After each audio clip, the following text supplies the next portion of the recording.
No sound.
Hey family, it's time for Winedown with your host Missy and the Winedown Wednesday crew. Join us tonight as we discuss topics that affect families on a daily basis. So grab your glass, your cup, or even your blanket. Settle in on the couch and join us in the room as we go live in 5, 4, 3, 2, 1. Hola, family, and welcome to the second season and second edition of Winedown Wednesday. I am your host, Missy, and I am a doula and owner of Hands of Melody Doula Services. Welcome again to all of you that will view live tonight and those that will watch the restream of this. We so appreciate all of you that take the time to view these episodes. And as always, we hope we say something that helps you, assists you, that helps you make a better and more informed decision with the things that affect you and your little. So again, welcome. I want to make sure I always go over the rules of our conversations, and that is that there is no hate speech here, and we always respect everybody's opinion, because what works at your house may not work at my house, and that's okay. And we want to hear the differences of opinion. We don't want everybody to be a groupthink or of a hive mind. We want people to have their differences of opinion, just because that's how we grow and learn. So joining me tonight in the room so far, I'm sure we'll have some others that will probably pop in, but are very familiar faces. You've seen these ladies before. They are all mommies within our mommy group at Hands of Melody. We have Rachel, we have Sharon, Sheen, Angie, and TJ all in the room with us tonight, and we welcome you in the room. We always tell you, if you want to join us in the Zoom, you can put that in the chat. That is being monitored, and someone can let you in the room at any time if you want to come in and be a part of the conversation, not have to type everything. But if not, put your comments in the chat and we will answer them. There is a delay, so if you put something in and we don't answer it right away, it's because it takes a little bit of time for us to see it and then for us to respond, but we will try to get to all of your questions or your input tonight. If not, feel free to email us if you don't get a chance to get your questions answered at hello@melodichands.com, and we will follow up, or you can drop them in here and we will go back as we get comments and answer your questions. So tonight is going to be part of a two-part conversation. Next week, we will be joined by Dr. Tiffany Lowe. Dr. Tiffany is a family, she's a, let me get it together, a family certified doctor, and she also works in bariatrics. So she's going to come in the room and talk to us next week and answer some of our questions on COVID and flu vaccines in children, which is something I think we all have questions about.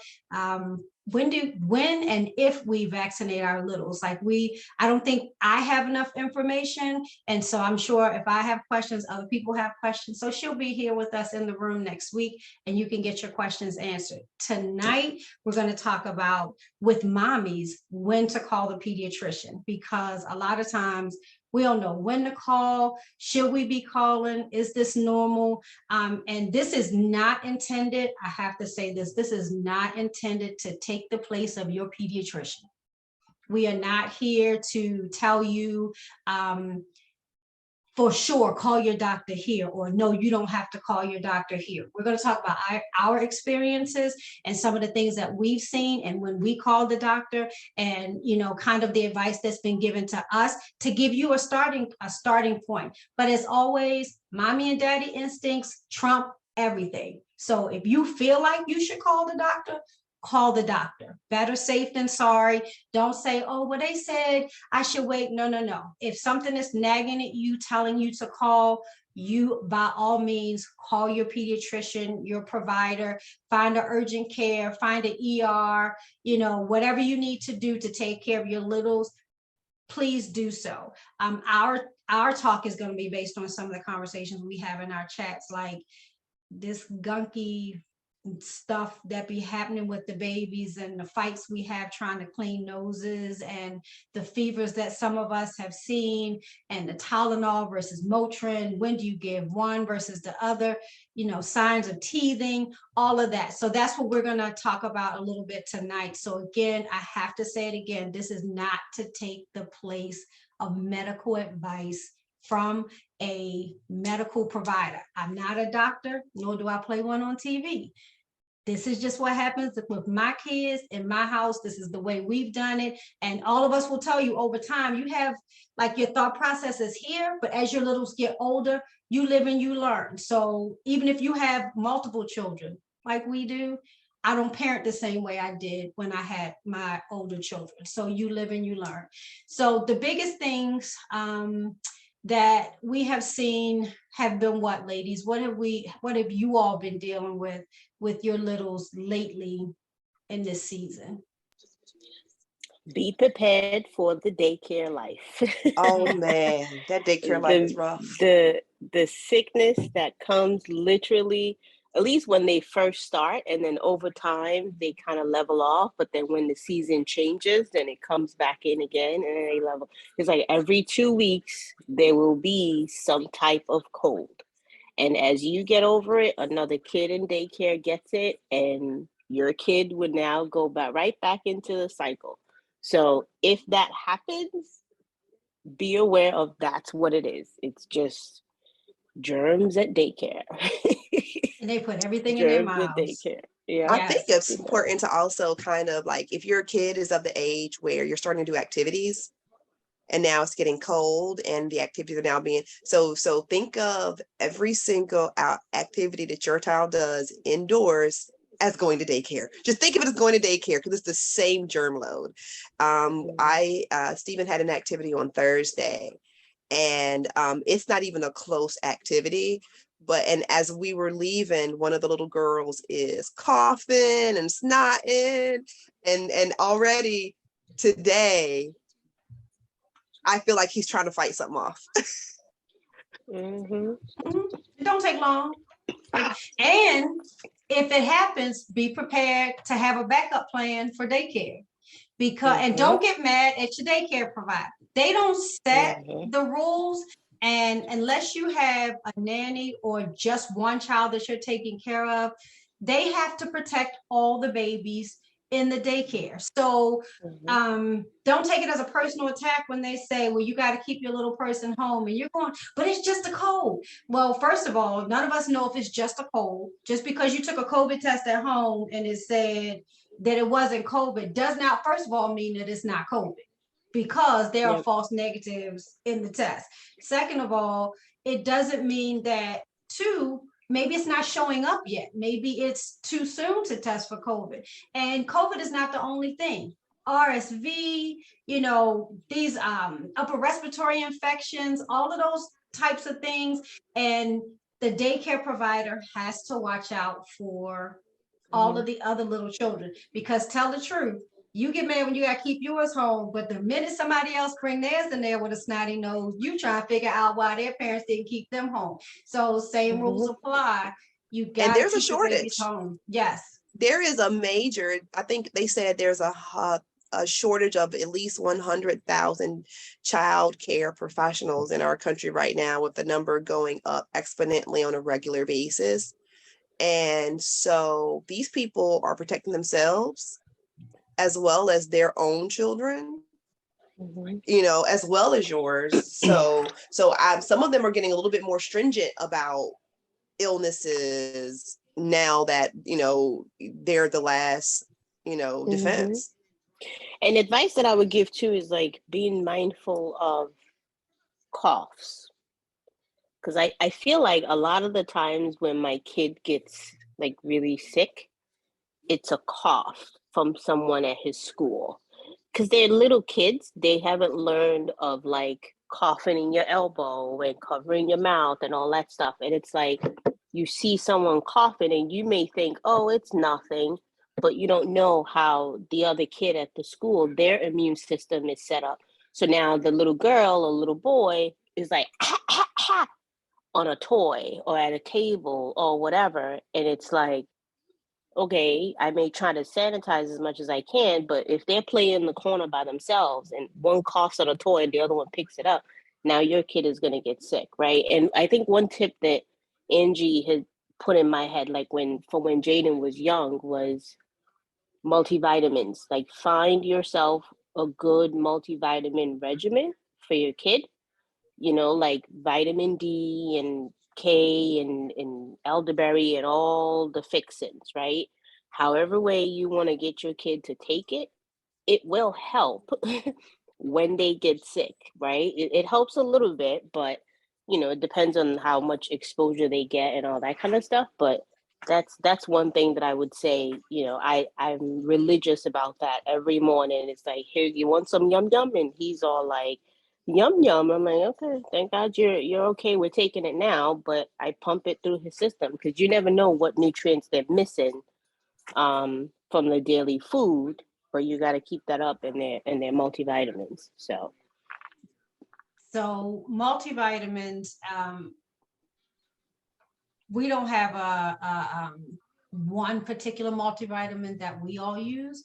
We use several different ones, but get them on a multivitamin. If you are breastfeeding, then your little person should be taking a vitamin D supplement. That's just should be a recommendation that's coming from your pediatrician.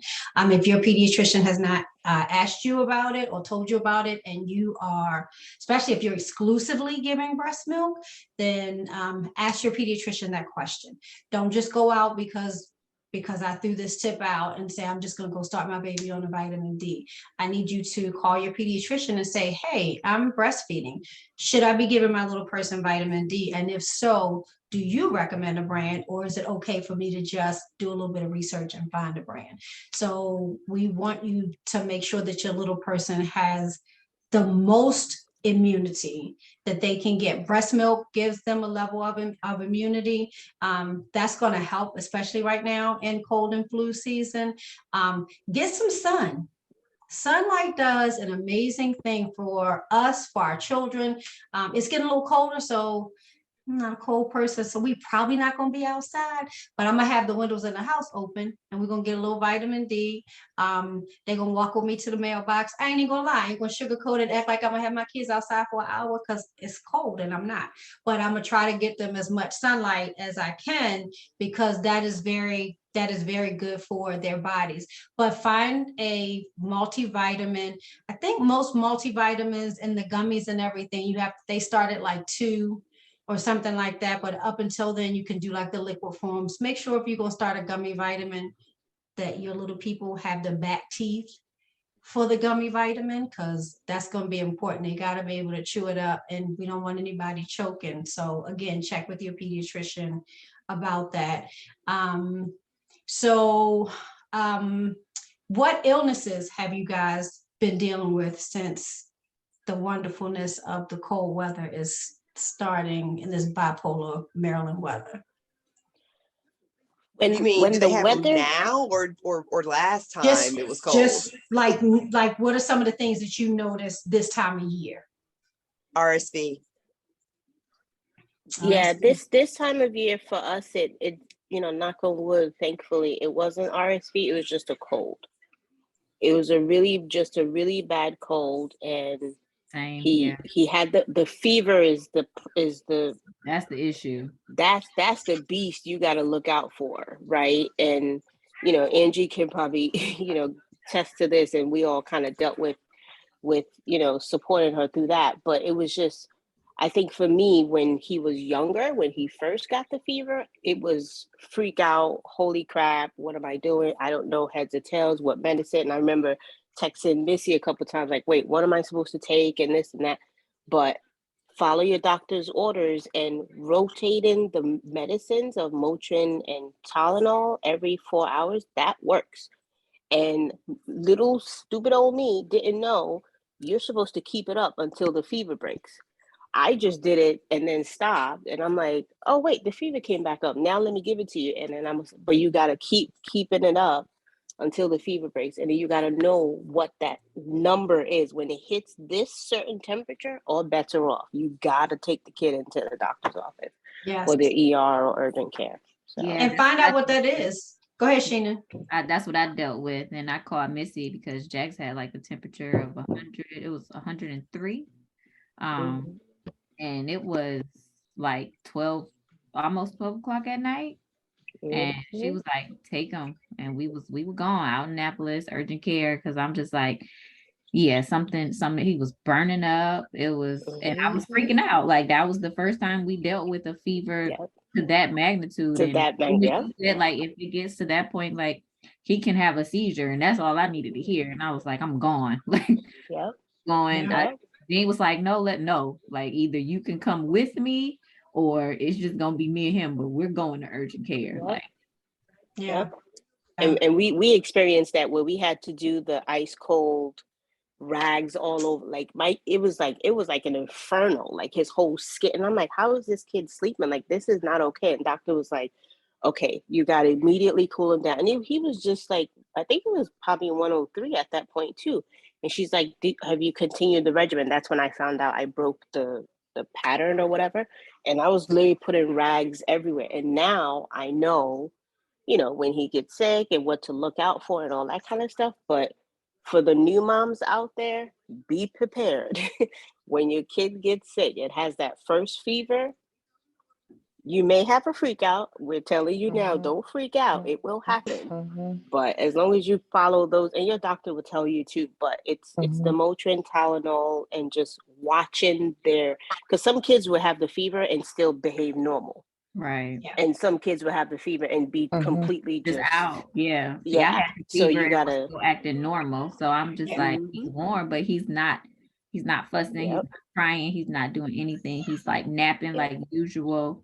He might take it might be a little longer than normal, but other than that, he wanted to play, he was happy. But then that fever hit, and I was just like, yeah, no, Yep. this is not okay. Yep. Oh And yeah. then check out for bowel movements. Their Yeah. I bowel was gonna say movements may that. change. Yeah. Their eating and drinking patterns may change, but if they start having a lot of bowel movements, then you know their body is trying to get rid of Yeah. whatever it is that they That's have. actually what our issue when I had to take Stephen into the hospital. It wasn't due to his fever. It was he'd had 3 weeks, I think, of diarrhea before the pediatrician. And this is after a couple of visits to the pediatricians. I don't think my kid was just sick for 3 weeks and nobody saw him. But he went to the pediatrician a couple of times until finally the doctor was like, you know what, no one ever figured out what it was, but we definitely knew there was something beyond his behavior because his bowel movements were so foul. Yes. And that's something that you They should, that right. Yep. If I'm not saying it was beyond the, oh wow, that's a grown man poo. It was foul. It wasn't a normal. It smells sick. You can smell it. After you get used yes. to them, you can smell like when there's an infection, you can smell it. For sure.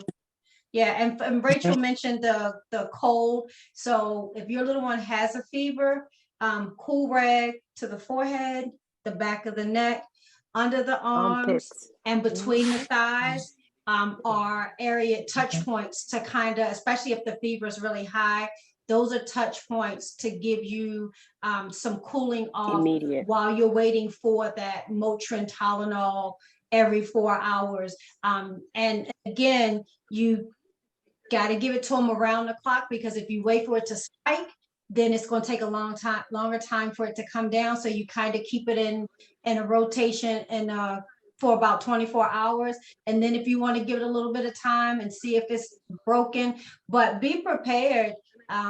Your little people will be like lethargic. They land on the couch, land on you, they burn it up. And as soon as that fever break, that Tylenol, that Motrin bring that fever down. Yep.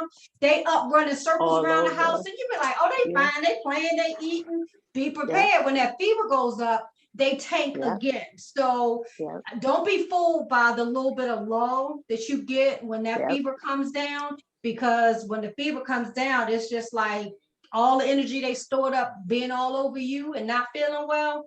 Then it goes down. So please make sure that you keep the rotation. Anything, my rule is anything that hits 101, I'm calling the doctor. I think for an infant, it's 100.1.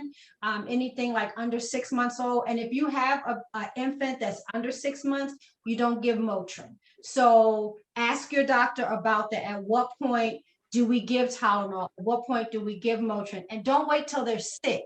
One of your well baby visits, ask. They'll give you a little chart to take home, or a little something that you can put in your phone that says for when the temperature is this, give this and the amount. And then also ask your pediatrician, what is the point where you want me to call you? Because different pediatricians have different thresholds for when they want you to call for your little person. So make sure. And then there's times, I see Cherie has joined us, but Cherie and myself both, we had little ones with really high fevers. I think mine got up to 104.4. Her little one had a really high one like that.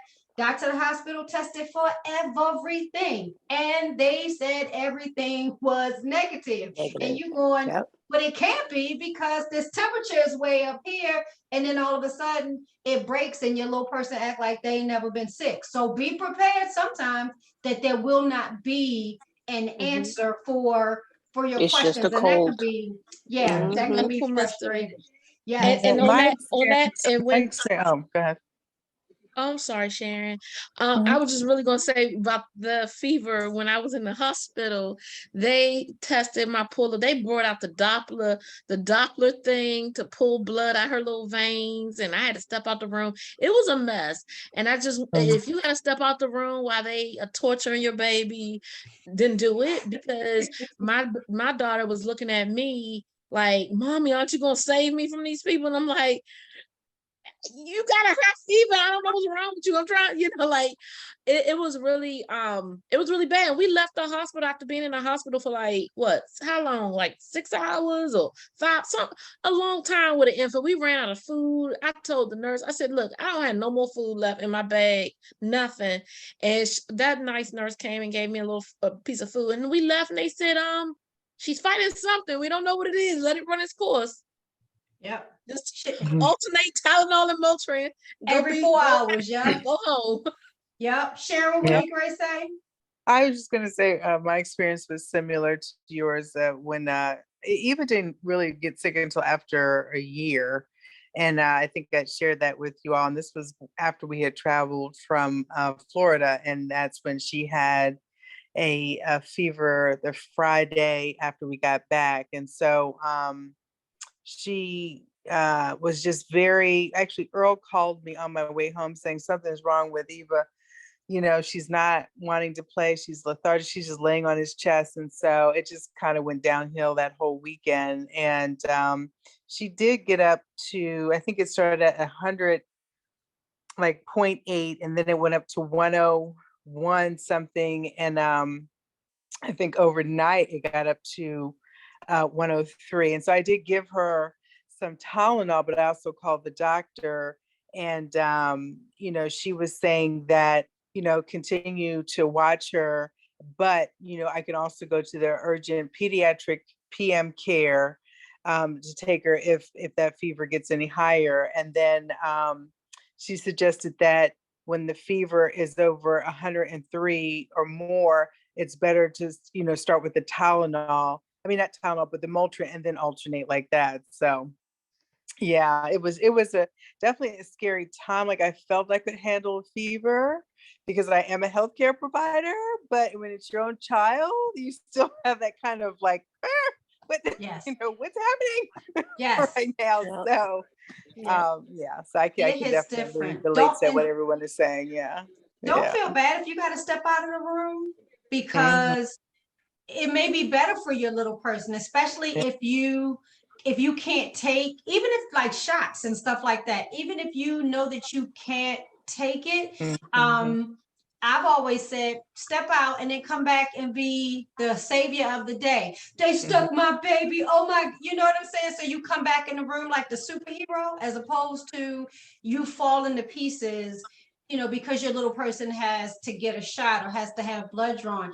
It's okay to not be okay. This is your little person. You don't ever want to see them in pain, even if you know it's for the betterment of whatever's going on with them. Just, take some deep breath, step out of the room, because if you want freak out, they're going to be on freak out. Not that they're not already going to be on freak out because, they're getting stuck, but it's different when they see you're scared and you're scared with them. So step out the room if you need to and come back in, take some deep breaths, get some water. Don't be mad at the nurse. She doing her job. He doing his job. Don't be mad at the doctor. It's a necessity. So make sure that you are putting on the brave face that you need to, and fall apart outside. I mean, it's very normal. Have a friend, call your girlfriend and freak out with her. Let her calm you down, and then go back in the room and save the day. And be prepared for the 98% chance that you will then get sick when they feel better. One thing that I'll give a shout out to Cherie because it was a recommendation for her. But one thing that I realized helps a ton now when my child has the sniffles of any sort, I am spraying the saline spray up his nose and suctioning literally multiple times a day. And before Cherie recommended it, I'd had it on my registry. Frida knows best, and all the little suction thing where you suck it with your mouth and all that stuff. If any of you have it, throw it away. Don't ever use it, because that will also contribute to you being sick. And I ended up buying the Dr. No's NOZE Best one, and that has been a lifesaver. I literally suction this quick. My kid still beats the daylight out of me as I'm trying to do it, but it gets done faster. and you could see like you're getting all the gunk out, especially when the phlegm comes, you could hear it and they can't get it out. And I'm just like, okay, you're just gonna sit here and you see it just drag out. So yeah, know that you will get sick when your kid gets sick, and try your best not to use the suction things where you have to manually do it with your mouth. That is just begging for germs. I didn't know that before. I didn't Now either. I do. Yeah. I knew And they it gonna from every fight. time I got sick. Yes. That's I'm like, Yep. this little filter ain't working. Can I say something? I want to say something about the hospital. When you do, inevitably all of us are going to have to at some point in our young little one's life take them to the hospital, right? Because it's going to be an emergency. It's going to be 2:00 in the morning or whatever, and you can't control whatever they're having. I will say this though. When they was torturing my baby, and I say that, and y'all know I'm a little dramatic. I don't mean really torturing, but it was some point after the 6 hours of being in the hospital where I was like, because they kept trying to catch pee, and the first time the pee didn't get in the little cut thing, and then they tried to stick her in her urethra to get the pee out. They did that like 2 times, and after that I told the doctor when he came in and said, well, we don't know, she could have a UTI or something. Like, I'm like, okay, we're done.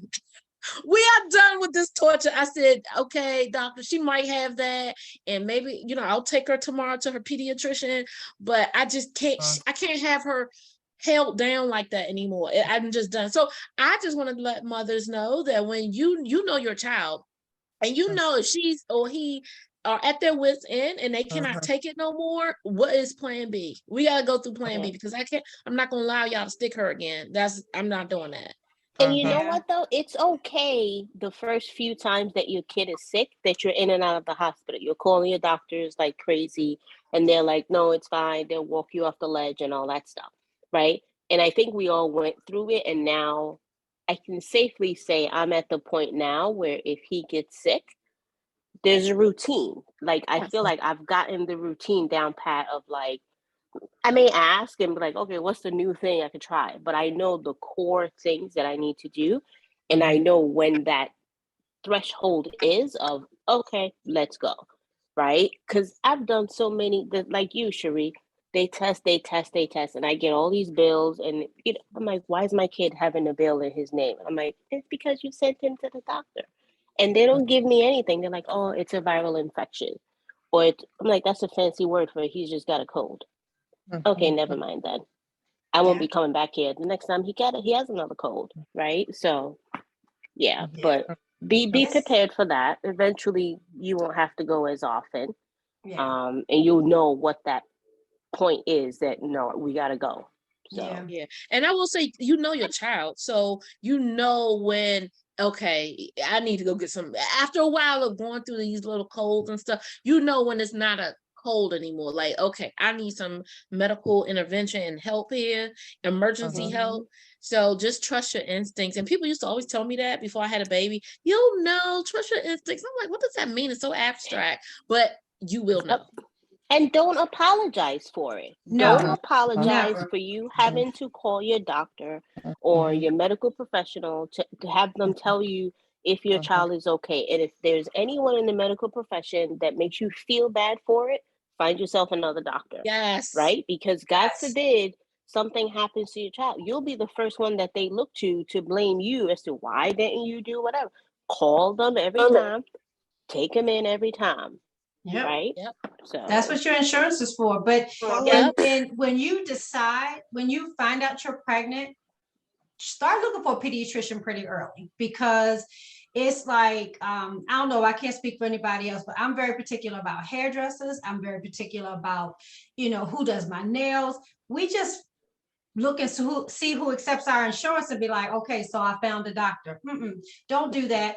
Be as particular as you need to be and interview these doctors before you just accept them because they accept your insurance. Set up a consultation, do a telehealth if you can, and ask these people some questions. Know what their policy is on immunizations, because if you are a non-vaxxer and you got somebody that's die hard for vaccinations, y'all gonna constantly be fighting. Or if you want somebody that is more holistic or will let you choose or delay your shots, you need to know that. You also need a doctor that you find out ahead of time. If I call you or your office at 3 o'clock in the morning, what can I expect? Am I going to get an advice nurse at least, or am I going to get the doctor on call? Am I going to, who am I going to get if I call? Or do I not call you at all and just take my child to the hospital? So know what the expectation is. If you have a doctor that comes right off the bat and say, no, just go to the hospital because, I don't take calls at 3, 4 o'clock in the morning. I'm sorry, you off my list. Let's erase this. I don't care what insurance you take. I'm going to somebody else. Ask your friends for recommendations that have pediatricians, because they're going to tell you who has done really well and they're going to tell you who not to fool with. So make sure that you line yourself up with a doctor that is also preventative. They're not always, you go to the doctors and it's sick visit. Let's talk about the milestones. Let's talk about what's out right now. So, you're here. So right now RSV is high or flu is high or whatever. This is how you can prevent. You want somebody that's going to talk to you about the ahead of time instead of all of the dealing with you when you come and your little one is always sick. Another thing that's out right now is hand, foot, and mouth.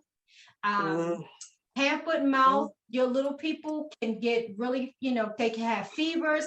Hand, foot, and mouth, you'll see sometimes little white spots or sores, what look like sores in the hands, the bottoms of the feet, inside the mouth. Look for those things. In infants and toddlers, that can be a little iffy because it can cause them to stop eating. And that will cause dehydration. And then that's going to start a snowball of being in the hospital. So ask your providers. Adults can get it too. Yes, you absolutely can. Now for us, there's a mouthwash that we can use that'll kind of dull the mouth a little bit so that you can drink. But unless you have a child that can like swish and spit, is little people that are nursing or like 2 and under, they don't, like, you brush their teeth and they swallow the toothpaste, they probably not going to be able to swish and spit, so they're probably going to end up in the hospital. And it's so much worse the younger they are and the longer they have it. Chickenpox, I haven't heard that lately. Don't mean it's not out, it's out somewhere. And not everybody chooses to do the vaccine for chickenpox. RSV is very severe in infants and young children. That cough, that you hear the congestion, you can hear wheezing. If I'm big, if you hear a wheeze, go to the hospital. Breath is not something that you can play with. If your child is asthmatic, take them to the hospital. Now, this is going to sound funny. It's the way I say it, and I'm not making light of it. But if you go to the hospital for asthma and somebody come in that's bleeding, you going straight to the back, because they don't play with asthmatics. That air thing is real. So take your little one directly to the hospital. I'd rather them get a treatment and go home than you to try to be like, well, I'm gonna just do this and we're gonna be okay. Don't do it. Take your little person in. What else is out, y'all? Flu is out. COVID. Yeah, COVID. Keep some home tests. Sometimes you get false negatives or false positives, but I like to test anyway at home and then call the doctor and say, I did a home test, it said positive or negative, and follow their instructions. Whooping cough, crew, that deep cough that sounds like it's coming from both lungs, and it's like a deep kind of cough, and the voices can sound hoarse and the fevers can get really high. That's really serious in children. There is a vaccination that they give mommies while they're pregnant. They recommend that caregivers have it, grandparents have it, to kind of protect the children from it. But it's a different kind of sound. It's a different kind of cough when it's the croupy cough. So if you hear that, if your little person has like a raspiness in their voice, definitely by all means call your pediatrician. Oh, and another thing, when picking a pediatrician, try to pick one that has separate entrances or separate hours for well visits and sick visits. Mine does not. Really? So we initially went to Davidsonville Pediatrics. It's just so far. That's why we don't go out there anymore.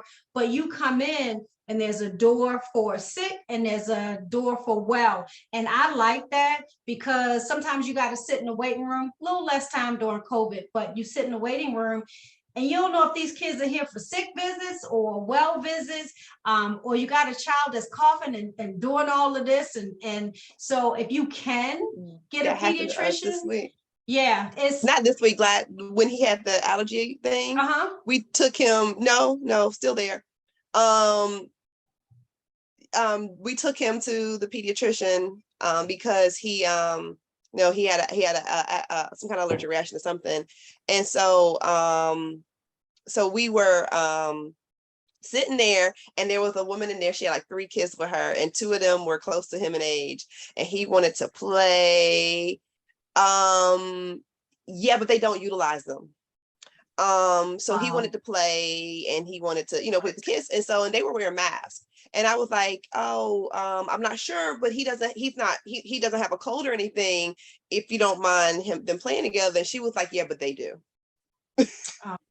And that was good. So that's actually a big issue, even though not having that sick room, because like you're holding on to your kid, keeping them from someone else, getting someone else potentially sick, or you're holding on to your kid, keeping them from getting sick. And so there is so when I go into my pediatrician, unfortunately, although I like the pediatrician's office,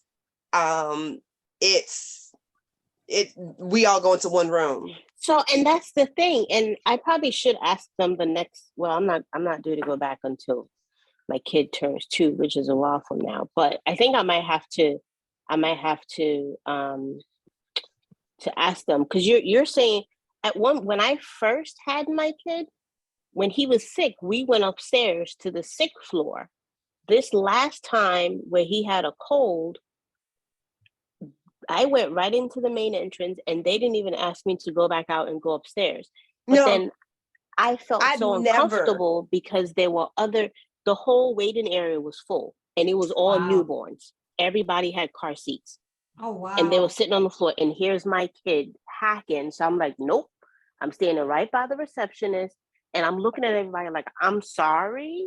Like, I get it. Y'all got newborns and he's sick, and they just had these. I literally stood there until they all called them back.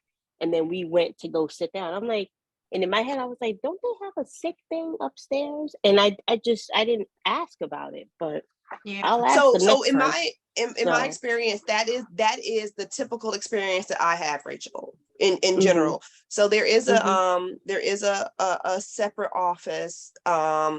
I have been in that office a total of 2 times, and they've always been, oh, we're, busy here, or we're full downstairs. It's never been, oh, you're sick, go to the sick room. Like there's no walk-ins. Like I walk in and y'all didn't know I was coming. Like there's only call-in walk-ins. So it's never been a situation of no, you don't know that my kid is sick, I'm coming by, it's just a surprise sick kid. It's always and I'm going in the same room as all the other how much time are you really gonna have to turn that room around, other than just peeling the paper off the table? Like, sanitize it especially for the new babies that are, but so I'll say this, my doctor's office is smaller because we're in a smaller township.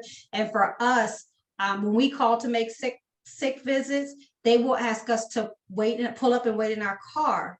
And then they'll call you to come in.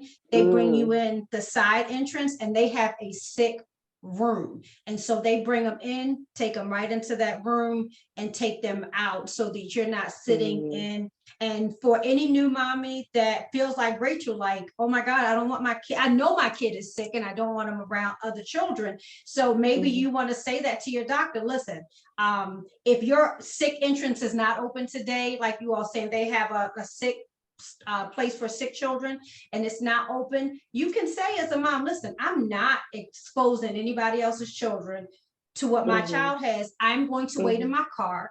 Here's my phone number. when you are ready for my child, please call and I'll bring my little person in. That would be my way. If that's not what they were doing, that would be my way of protecting everybody else's children from my child. And I would hope that other parents feel like you do, like, I don't want to expose my child to be exposed or expose somebody else's child. So definitely ask about those things before you have your little person. Or if you're going to switch offices, ask about those things. Those are things that might not sound important to you now, but the first time you have this little tiny person that's already not feeling well and you have to take them in, or you're taking this little 2-day, 3-day old for their first visit because they want you at the doctor's office within like 2 or 3 days of leaving the hospital, and you're like, I don't even want to leave the house much less take them into a doctor's office. So what protocols do you all have in place for my little? And not only that they have either a sick office or sick whatever, because when I interviewed and we all know the ones that we go to, our pediatrician, they said they have it. Also making sure they consistently use it. That's the thing. Because like I said, I only went there once. TJ's like, she went twice. And Angie's like, that's where she always goes. So it's like, it's inconsistent. And I wonder if it's even because of the doctor. I wonder you mean each provider is making a decision as to what they're going to, that's a good point. Because you have Angie, you have the doctor we're not going to talk about. And I have, the District of Columbia doctor. So yeah. So maybe it's that too. And we're coming up on the last 15 minutes, and I want you all to talk a little bit about some of the remedies that we use when our littles are sick, but don't necessarily need to go to the doctor. We've talked about the alternating the Tylenol and the Motrin. I know we've also talked onions about in your socks. See, stuff people don't think about. So how do they do it? Because people got questions. Do we cut an onion in half? Do we slice little slices? No, you just cut it in half, have rounds. So you could have like a good, obviously not like the whole big onion. You could cut it, I don't have an onion, but you could have, a good couple of round pieces and then put it slice like a tomato. Yeah. But like a thick tomato, right? So you have like a nice thick piece, and then put it at the flat of their feet and put socks on them, and then go to sleep. Another one that I did just continuously was Vicks all over. So I do Vicks on the chest, Vicks on the back, Vicks at the bottom of their feet. I'm gonna say they have a baby Vicks. Yeah, definitely baby Vicks. But I don't do the Vicks under the nose, because we used to do under the nose too when I was a kid, but I don't do that. So I end up using humidifier in the room with the Vicks thing. So literally the whole room smells like menthol kind of medicine, whatever, and it helps them sleep, and it actually helps them get better faster. I noticed. I actually like that one. You talking about the older waterless one that you plug in, or no, that brand, because that's the one I found last time, and I like it. No, it's a humidifier. I actually got it from CVS that there's a little small opening at the top where you can pour the Vicks liquid on top, and then as the mist goes through, it gathers the so my humidifier has a little scent pad chamber. And I get those Vicks pads. I know that people talking about mixing and matching their own things, but guess what? I ain't doing when my kid's sick. I ain't mixing and matching and putting nothing on cotton balls and sticking nothing nowhere. I'm buying a pre-made pad. And I don't care how much it costs, because that helps him sleep better, and I put it in my humidifier.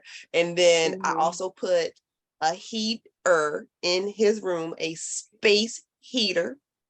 When he's sick, I have it has a temperature setting, so I have it that means that I don't have to worry about the rest of the house, hot or cold. His room is set.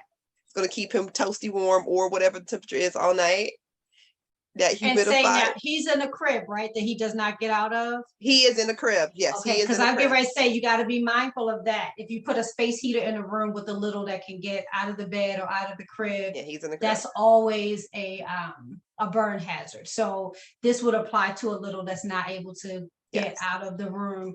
And monitor the temperature of your little person's room with those humidifiers, because sometimes that humidity in the room gets so high, it can make it really hot in the room, and that's not good for the little either. So a lot of us have cameras that have like temperature gauges on it, and mine, I can set it for, if it gets above this, there's an alert that goes off on mine that says it's too warm or too cold in the room. So invest and my in a good humidifier monitor. turns off That's if it gets to a certain life. level of humidity. Yeah, it's a good monitor will save your life, because it has all the different settings, sound, motion, heat, different things like that. It'll help you sleep at night, especially if the little one is not in the room with you, because it monitors the things that are important to you. So making sure, they also make, Vicks makes these little steamer, look like hockey pucks, that you can put in the bottom of the shower,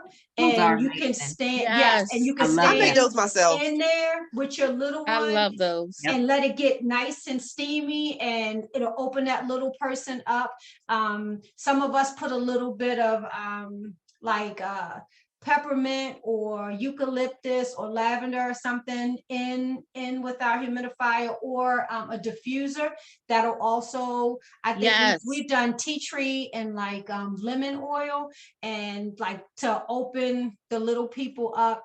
And if you get a day that you can, like, especially during cold and flu season, and people have been sick in your house, open the windows for a few minutes. You ain't gotta leave them open, and like my grandmother said, run my heat bill up. You ain't gotta do all of that. Just open it up for a few minutes. Stop trying to heat the outdoors. Stop trying to heat outside, and just come out of the room and open the window, let some fresh air circulate, and then close the window, because that's gonna help too. Another thing I want to mention that's sort of a old wives' tale, I guess, or things we used to do growing up. And my father came from North Carolina, so you know what I'm about to say. We used to take onions and cut them in half, and just a few slices, and place them in the corners of the house during cold and flu season.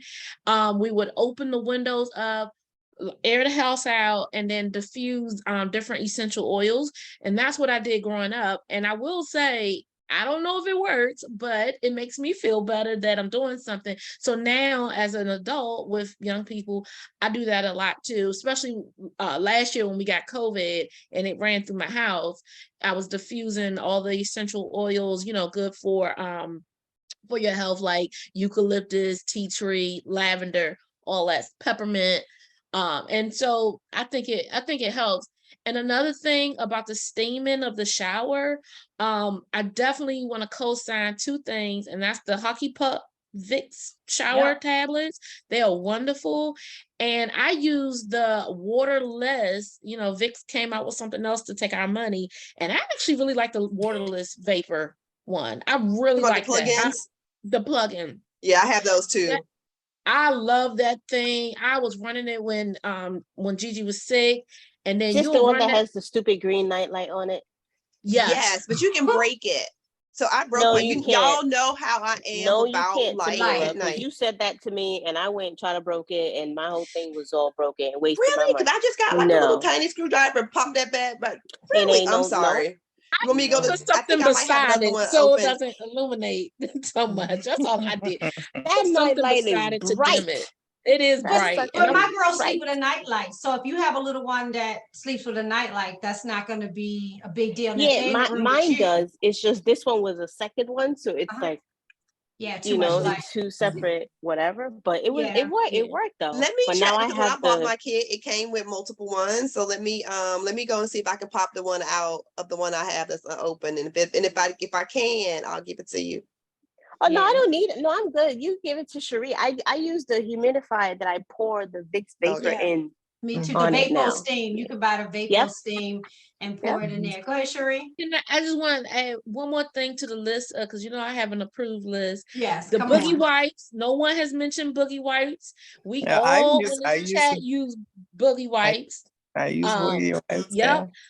Boogie wipes with the suction is everything. You do the saline, the boogie wipes, and the suction, not the one you use your lung power, but the machine. So how is boogie wipes different from baby wipes? Boogie All it Wipes is has saline saline. in it. It has Mhm. saline in it. So Mhm. it's sort of the same, is assisting, if you will, the Mhm. saline wash. So like, Okay. if your baby running around with snot draining down their nose all the time, which I hate, baby's just gonna have to be crusty. That's just what they are. So I'll use that Boogie Wipe to wipe their To nose. So wipe it that's out. why I Okay. use it. Yeah. Okay. Um, Yeah, so because yeah, I those had are it, my and then when I ran out, I was like, when I just used big, so I wasn't really sure like what, but I didn't know. I should have probably just checked the ingredients, but I didn't know about. Yeah, I mean, you could get away with it. I mean, did my mother have it? No. And here I am alive and well. So you don't have to use it. It's just one of it those just makes us luxuries. feel better because it's safe. Yeah, Boogie Wipes. it Yeah. does. Yeah, it I is. like them. I did want to share that Oh. when Eva went through about a week and a half to 2 weeks of this runny nose, cough, sneezing, and I'm thinking, is she coming down with something? But it was more so to me allergies. I used the Highlands cold or cough and mucus, I think it is. And it has like all natural herbal stuff in it. And it seemed to work. And plus suctioning her nose on a regular, dropping the little noses, saline drops in her nose, all the fighting and everything. But that definitely worked for us with her. Yeah. Yeah. Okay. And for teething, making sure you have researched the teething creams because some people say Orgel, some people say no, some people say this brand. Know all of these things before they start teething because that drool is real, and sometimes it causes that Just low learn to grade embrace the temp. drool. Yeah. So yeah, just be ready. Embrace. The Embrace bulk the drool. syringes, they give you one when you leave the hospital with your little. Mhm. It's much smaller than the bigger ones that you're probably going to find in the Mhm. stores, and their little teeny noses. Do not stick the bulk syringe straight back in your little person's nose. And you're not giving them a COVID test. It's just you put it right up against the side of the inside of the nose, so just the tip is in it. If you can't get it right inside the tip, then you can use some of the other things that the ladies have been suggesting, but don't stick that way back up in their nose. They are going to fight. I mean, babies, toddlers, infants, they are some of the like they fight you like after school 3 o'clock. They don't care. They fighting. Just you got leg They or get arm. energy Then from you feel like it's everywhere. abuse because you holding them down, but you're trying to get Yep. the stuff out. You probably gonna have to do a whole And then when they're hose done, they're gonna love you like you're the Yes. best thing ever. Like, wait, how But you you know what? do I'm this? glad Sharon mentioned allergies. Yes. Because if you're listen, one thing I learned is that there is no off season for allergies. No. They have allergies all through the year. And if your child has allergies, you know your child better than anybody else does. Ignore what your pediatrician says. If you know, you feel like, and then this kid is not sick, your kid can have allergies because if your kid has bad allergies and they're untreated, they're going to start getting postnasal drip and they will eventually get sick. Yeah. Ear infection. You know, I and was just getting a ready child to with a sinus infection mention is a miserable thing. when we were talking about home remedies. Missy just said ear infections. One thing I learned, Roy's only had one ear infection before. One thing I learned when she had an ear infection, yes, they're going to give you the amoxicillin, but we know our children are going to fight the amoxicillin because I tasted it myself. It's disgusting. I don't want to take it. So if you want, I thought they could put flavor in that. I don't think they can, but still, it depends on which one they give you. Yeah, so I've had two with the amoxicillin, yes, we were pushing it, but I was looking at home remedies. Like Melissa stated at the beginning of the call, this is just what worked for us and what we tried. Go off of whatever your pediatrician said, but from my research, garlic oil, warm it up and then just drop it in the ear helps with the bacteria and inflammation in the ear. And I got it from, it was a little jar with a droplet attached to it. I got it from Vitamin Shop. I just went and picked it up. It stinks like garlic, but it did help heal it quicker. And then another thing that I did that one of my coworkers told me, who has 3 children, so him and his wife have been down many of ear infection roads. He told me to invest in an otoscope. It didn't cost that much. Otoscope to look. So you can check it yourself. So I study or a rabbit hole to know the difference of what a healthy eardrum looks like versus one that's infected, so that I don't have to get her in the car, drive her to the pediatrician for them to what say are your yes or hours? no to it. Yeah, I know, so What are your right? hours? I'll be I bringing know, my right? daughter over. So you What are can your get hours? her. And So y'all, Dr. and the Angie crazy can thing check about her it is ears. because Add One into of you. your list. I know You how just add Rory into your is. list. I know how Rory is with her ears getting checked at the doctor. So when I ordered mine, I ordered one that is like Bluetooth capable. So while you're looking, it's recording it on your phone. So Look you at can you. Just go move to it to your brain and Look at you can you. go to Wow. your phone and look just at the pictures and everything. videos. Mother Rouse. So Look at Mother Rouse. I could send it to her pediatrician to say, I think this is, or I don't think it is. Like, do I need to come in or not? Because I'm not gonna pay a copay for you to tell I me want to be like you when I grow up. Oh, gosh. And what why I are we can do just at home. They had saying none So of this? y'all go this. get out of same, scope. Sheree. They had none The of way- this when my kids were little. So now listen to the stuff that y'all got. The I'm way like, your it's not even us. It's the new. way her brain works. We Mm-mm. get it all It's from all her. of Why us. am I just that's now that hearing this, millennial ma'am? brain. Is this Yeah. is this on your Honestly, approved list? no, honestly, it's on my approved list, but Roy's ear infection was it was last, because it was my birthday. I had to literally I ended up taking her on my birthday. And then after that, when I was telling my coworker about it, he was like, you took her to the doctor? If you don't get one of them, for you to have at home, they have a safety first one, but of course that doesn't have the bells and whistles. But I went on Amazon and I want to say it was less than $30. She ain't gonna find it and put it up there. And Michelle just said, put it I in the need the chat, link. Mama. Put it in the chat. I got y'all. I got Yeah. it. I got it. It's Yeah, I coming in the know. group. It's coming Angie, in the hold group. it back Michelle. on We us got again. you. Don't do Oh, that. man, No, at this listen. rate, all our pediatricians gonna look at us like, y'all from this whole group, what y'all need us for? No, but Exactly. Because we can't write prescriptions. Right. Yes. that part. That's it. We can't write That We prescriptions. part. can't write we need prescriptions. a it's like hookup for that. at least we're having the otoscope at home, looking at the symptoms that she has. It's like, okay, she's not doing this, but she's doing this. She's not doing this. Is it an ear infection? So at least you can rule out one thing to know that it's not an ear infection. So if it's not an ear infection, then that means something viral probably is going on. You don't know. Okay, at this point, I think it's time to take her in. Or I think if I give her this, and if whatever don't break by now, what do I do? So it just gives you that cushion to kind of see if you need to freak out or not. So Look at you. Look I at you. She interviewed trying to take away the with, co-pays and everything. I interviewed with a at-home pediatrician, and I swear to God, at this moment, I wish that was Angie, so I could then get your hourly rates on just video calls alone. Be like, excuse me, Dr. Angie. I freak out like the next one, but I'm the kind of person overall in life, I'm gonna try to figure out how to do something myself before I pay somebody else to do it. That's just me in general, in life, period. That's just me. That's how I am. So it didn't change with me having a child. Like, I'm gonna figure out everything. Cause she a millennial. That's y'all researchers. We old. We like, call the doctor, pay the copay, call the doctor, call the doctor. Ain't got time. Well, it's just you got to play Clue. Like, I feel like motherhood is playing Clue. It is. That's what I you said put the the bulb other day. syringe It in is the kitchen. It was literally a the guessing bulb. game. Yes, but that's exactly what it is. Oh my Okay, God. so it's actually 40. Okay. It is 10 o'clock, y'all. This conversation will be continued next week, except we will have Dr. Tiffany on with us.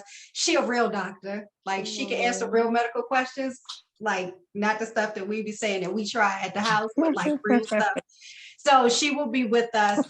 Thank you again for everybody that joined us on this chat. And hey, Shell and Ashley, we see y'all in the chat. We appreciate y'all watching. And to all of the mommies from home, thank you all for your support. If you need us, we're here. As always, hello@melodicans.com. We play doctors on this show, but we really not. This is a whole doula service and mommy group. All of that. So we hope that something we said tonight has, like they say in church, has blessed you in our great ministry on this evening. We will see you back here next week. Dr. Tiffany's info will be playing, of course, on our outro. And ladies, I will say good night to you in just a few minutes. We are getting ready to go live.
We are out.